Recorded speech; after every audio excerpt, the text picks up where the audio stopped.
এবার বেসরকারি নিয়োগে নেতাদের খবরদারি বরদাস্ত নয়, দলীয় নেতাদের সাব বার্তা তৃণমূলের। ঠিক কি বার্তা দিল তৃণমূল নেতৃত্ব জানাবে আবির ঘোষাল, রয়েছে আমার সঙ্গে। আবির, দেখো, প্রথমত হচ্ছে যে তৃণমূল কংগ্রেসের তরফ থেকে বুঝিয়ে দেওয়া হচ্ছে যে কোনো ধরনের এই বেসরকারি ক্ষেত্রে নিয়োগ করার ক্ষেত্রে কোনো ধরনের নেতার খবরদারি বরদাস্ত করা হবে না।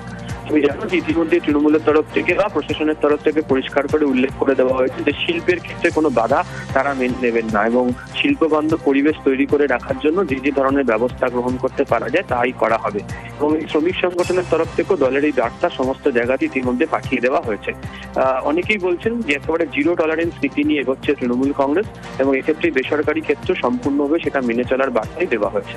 2021-এর যদি বিধানসভা ভোট দেখো তাহলে দেখবে যে হলদিয়া, কুলটি, দুর্গাপুর পশ্চিম, আসানসোল দক্ষিণ, রঘুনাথপুর, ডাকগ্রাম, ফুলবাড়ির মতো যে শিল্পাঞ্চলের যে বিধানসভাগুলি রয়েছে সেগুলোতে খারাপ ফল হয় তৃণমূল কংগ্রেস, যদিও দুর্গাপুর পূর্ব জিতেছিল হচ্ছে তৃণমূল কংগ্রেস।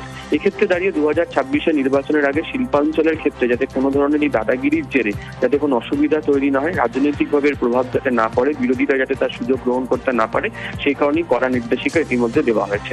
হলদিয়া এবং আমরা দেখেছিলাম যে দুর্গাপুরের ক্ষেত্রে আলাদা কোর কমিটি তৈরি করে দেওয়া হয়েছে, যে কোর কমিটির মাথায় খোদ শ্রমিক সংগঠনের রাজ্য সভাপতিকে বসিয়ে দেওয়া হয়েছে। ফলে সব মিলিয়ে বেসরকারি ক্ষেত্রে নিয়োগের ক্ষেত্রে কোনো খবরদারি যে শাসক দল পছন্দ করবে না সেই বার্তাই পরিষ্কার। বেশ আবির।